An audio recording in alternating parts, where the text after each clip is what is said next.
تخيل تصحى من النوم لسه عينك ما فتحتش حتى، تتمطع كده وتلف ظهرك عشان تطقطق ظهرك وتسمع الطقطقة المريحة. إحساس عظيم صح؟ بس عمودك الفقري في اللحظة دي مش مبسوط خالص. بعد ساعات النوم الأقراص بين الفقرات بتكون مشبعة سوائل ومنتفخة أكتر من الطبيعي.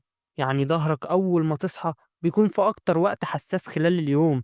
لما تلف وتضغط عليه فورا، الحركة دي بتحط ضغط عالي على الأقراص، ومع التكرار زائد حركة غلط الطبقة الخارجية للقرص ممكن تضعف، وساعتها الجزء الداخلي يبرز ويضغط على العصب. وهنا تبدأ حكاية الانزلاق الغضروفي. المشكلة إنه مش بيظهر في ساعتها. الطاقة تحسها حلوة دلوقتي، لكن بعد شهور ممكن يجي ألم أسفل الظهر أو عرق النسا في الرجل، وساعتها عمرك ما هتربطها بعادة الصبح دي. الفكرة مش إنك ما تتمطعش خالص، الفكرة التوقيت. استنى شوية بعد ما تصحى، امشي اتحرك خلي جسمك يفوق والدورة الدموية تتنشط، وبعدين اعمل تمارين خفيفة من غير لفات عنيفة. ظهرك مش ضدك، محتاج تعامل أهدى في أول اليوم.